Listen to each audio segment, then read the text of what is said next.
Tu crois que ce gargouillement dans ton ventre signifie que tu es en train de mourir de faim? Mon enfant, s'il te plaît, tu n'as pas faim, tu es dépendant. Je m'appelle Arthur Vance, j'ai 97 ans et j'ai regardé mon propre frère, né des mêmes parents avec les mêmes gènes, s'éteindre il y a des décennies, alors que je suis toujours là, assis sur ce porche. Avant de partir, je veux vous dire pourquoi. La plupart d'entre vous paniquent à la seconde où vous manquez un seul repas. On vous a dit à la télévision de manger 3 repas complets et de garder un encas dans votre poche pour que votre métabolisme ne ralentisse pas. Seigneur, aie pitié. C'est le plus grand mensonge, le plus profitable, jamais vendu au public. Si vous voulez prendre le contrôle de votre santé dès maintenant, cliquez sur le lien dans le commentaire épinglé ci-dessous pour obtenir la Bible de la médecine naturelle. Plus de 1000 remèdes à base de plantes pour guérir toutes les maladies et vivre plus longtemps et en meilleure santé. C'est la sagesse qu'ils ne veulent pas que vous ayez. Pensez aussi à vous abonner à Avant que je parte pour ne pas manquer ces leçons avant qu'elles ne s'effacent. La raison pour laquelle vous êtes toujours fatigué, la raison pour laquelle vos articulations sont douloureuses et la raison pour laquelle les gens s'effondrent à 50 ans, c'est parce que vous n'arrêtez jamais, jamais de mâcher. Aujourd'hui, je vais vous dire la vérité sur ce qu'un estomac vide fait réellement à un corps. Et je vous le promets, les entreprises agroalimentaires prient pour que vous ne l'entendiez jamais. Ce n'était pas seulement ce que nous mangions qui nous tenait éloignés de l'hôpital. C'était le moment où nous mangions. Et plus important encore, c'était les longues heures de calme où nous ne mangions absolument rien. Vous voyez, les gens aujourd'hui traitent leur corps comme un moteur de tracteur qu'ils n'éteignent jamais. Réfléchissez-y un instant. Décomposer la nourriture est le travail le plus dur que votre corps accomplisse. Il faut une montagne de sang, de chaleur et d'énergie pour transformer un morceau de pain ou un morceau de viande en carburant. Si vous vous réveillez à 7 heures du matin et que vous mangez un bol de céréales sucrées, eh bien, votre moteur s'allume. À 10 heures, vous mangez une barre de céréales. Le moteur tourne plus fort. Midi arrive. Vous mangez un sandwich.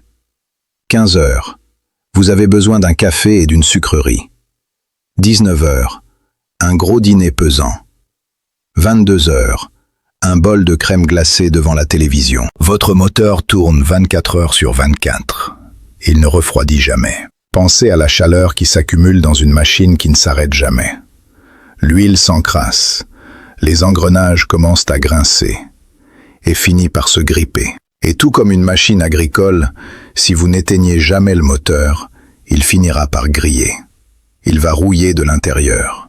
Votre corps n'a qu'une quantité limitée d'énergie. S'il passe chaque heure de veille à digérer, eh bien, il ne lui reste absolument plus d'énergie pour guérir. Les gens aujourd'hui courent chez le médecin pour une pilule à la seconde où ils ressentent une douleur ou un rhume. Ils pensent que la réponse est toujours d'ajouter quelque chose dans le corps. Pour vraiment comprendre comment utiliser ce que la nature nous a donné au lieu des produits chimiques, vous devez consulter la Bible de la médecine naturelle. Plus de 1000 remèdes à base de plantes pour guérir toutes les maladies au lien ci-dessous. Nous n'utilisions pas de pilules à l'époque. Quand mon grand-père tombait malade ou quand ses articulations enflaient, il ne mangeait pas. Il s'asseyait sur le porche avec un verre d'eau et laissait son estomac devenir complètement creux pendant 1 jour, peut-être 1 jour et demi. Les médecins d'aujourd'hui appellent cela le jeûne. Ils parlent de cellules souches et d'autophagie. Mais à la ferme, nous appelions simplement cela faire le ménage.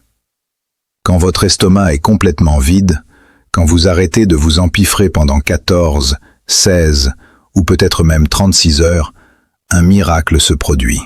Votre corps réalise qu'il n'a plus besoin de digérer. Le moteur refroidit enfin et le corps prend toute cette énergie pour envoyer l'équipe de réparation. Elle parcourt votre sang et vos organes et commence à balayer les sols. Elle dévore les cellules mortes, elle réduit l'enflure de vos genoux, elle dissipe le brouillard de votre cerveau. Elle répare les dégâts causés par toute cette nourriture industrielle. Vous guérissez quand vous dormez parce que vous jeûnez.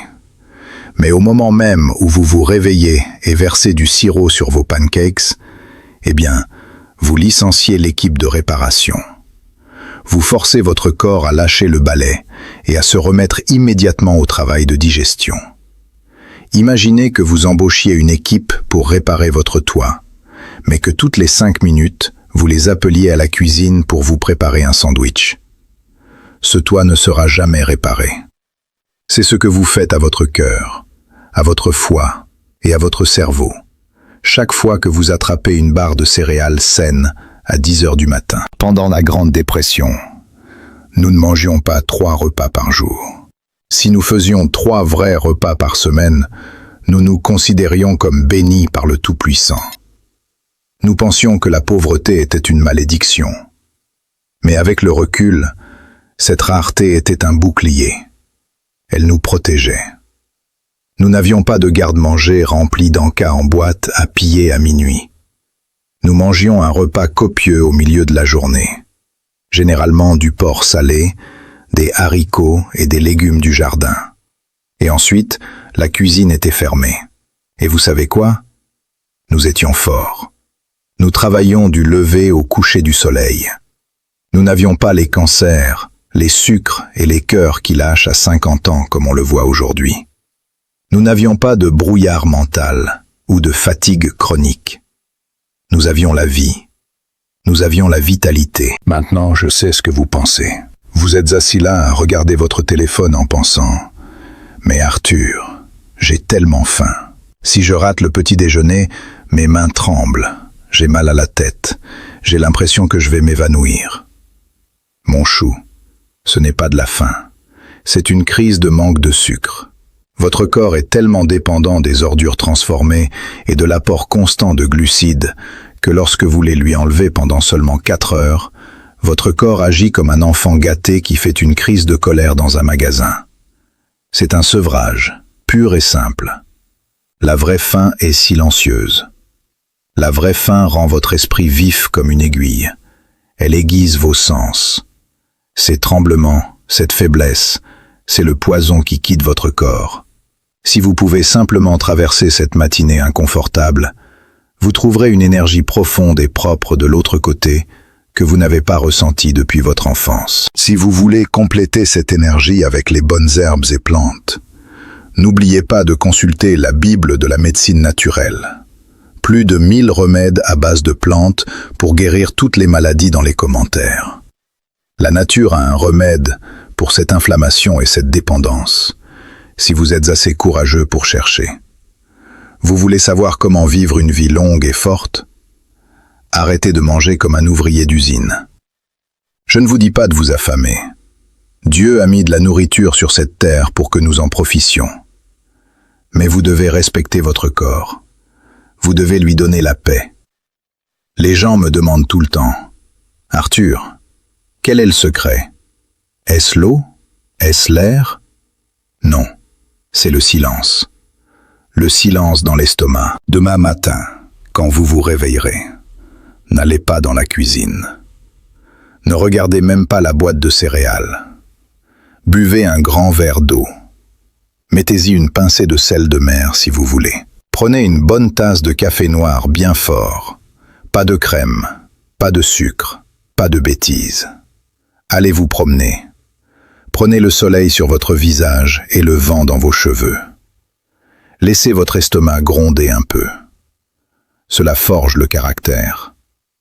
Cela vous rappelle que vous êtes le maître de votre corps et non l'inverse. Ne mangez pas votre premier repas avant que le soleil ne soit haut dans le ciel.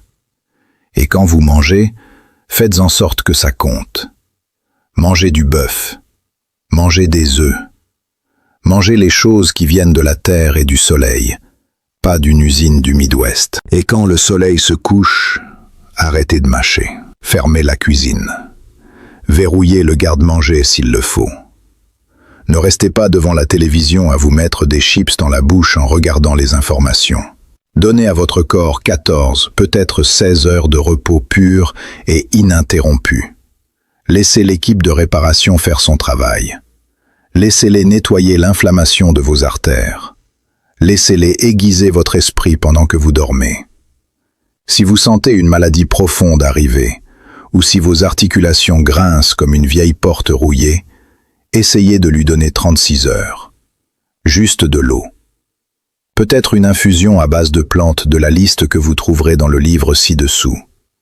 Regardez de quoi votre corps est capable quand vous vous retirez enfin de son chemin. Ils ont construit tout un système médical sur le fait de vous garder malade, et tout un système alimentaire sur le fait de vous garder affamé. Ils vous veulent sur le tapis roulant. Manger pour travailler, travailler pour manger, et acheter des pilules pour réparer les dégâts. La seule façon de gagner est de quitter la table. Vous n'avez pas besoin d'une salle de sport sophistiquée ou d'un régime de célébrité. Vous avez besoin de discipline. Vous devez vous rappeler que vos ancêtres ont survécu pendant des milliers d'années sans tiroir à biscuits. Ils étaient des chasseurs, des cueilleurs, des fermiers qui savaient que le meilleur assaisonnement pour n'importe quel repas est un long et dur jeûne. Oui, Seigneur, vous avez le pouvoir de vous guérir. C'est écrit dans vos os et tissé dans votre sang. Vous devez juste vous souvenir des anciennes méthodes. Si cela a eu du sens pour vous, laissez un commentaire ci-dessous et abonnez-vous à « Avant que je parte ». Dites-moi combien de temps vous pouvez passer sans manger. Ou parlez-moi d'un grand-parent qui vivait exactement comme ça. Je lis ces histoires et elles me redonnent de l'espoir pour cette génération. N'oubliez pas de récupérer votre exemplaire de « La Bible de la médecine naturelle ». Plus de 1000 remèdes à base de plantes pour guérir toutes les maladies via le lien dans le commentaire épinglé pour commencer votre voyage aujourd'hui. Votre corps est un temple, pas une poubelle. Traitez-le avec la dignité qu'il mérite. Prenez soin de votre moteur, les amis. C'est le seul que vous ayez. Maintenant, si vous voulez bien m'excuser, le soleil baisse et il est temps pour mon dernier verre d'eau de la journée. Que Dieu vous bénisse tous.